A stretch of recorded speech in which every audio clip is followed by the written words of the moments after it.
जसे अंक कमी पडतात चांदण्या मोजताना, तसे शब्द कमी पडतात भावना व्यक्त करताना. सन्माननीय व्यासपीठ, वंदनीय गुरुजन वर्ग व येथे उपस्थित माझ्या सर्व मित्रमैत्रिणींना माझा नमस्कार. मी आता 12वी वाणिज्यची विद्यार्थिनी. माझं नाव पूनम विजय रिटे. आज आपण सर्वजण या ठिकाणी निरोप समारंभाच्या निमित्ताने उपस्थित आहोत. हा क्षण आपल्या सर्वांसाठी अतिशय हळवा आहे. सूर्यासारखी तळपुनी जावे क्षितिजावरून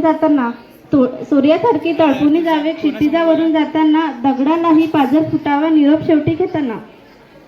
आपण जरी एकमेकांपासून वेगळे होत असलो तरी कायम सोबत असतील त्या आठवणी. मग ती पाण्याची बाटली भरायची असो की सोबत केलेल्या बऱ्याच गोष्टींची, टेबलासाठी भांडायची असो, सोबत केलेल्या बऱ्याच खोडकर मस्तींची. एक गोष्ट नेहमी लक्षात राहील मित्रांनो, गेल्या अनेक वर्षापासून आपण सर्वजण एकत्र आहोत. शिक्षण घेत असतानाच आपण अनेक जीवनमूल्यही नकळत शिकलो. तसेच बरेच काही शिकण्यास मिळालं आहे. या प्रत्येक शिक्षकांच्या सहवासात आपण खूप काही नवनवीन गोष्टी शिकलो, भरपूर गोष्टी अनुभवल्यात आणि आणखी समोर खूप काही अनुभवायचे आहेत.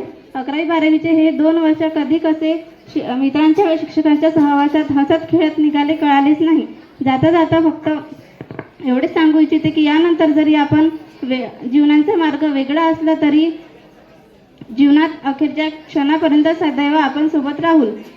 मित्रांनो, कितीही सुखद असली तरी कुठेतरी संपणारी वाट असते. कुठेतरी संपणारी वाट असते.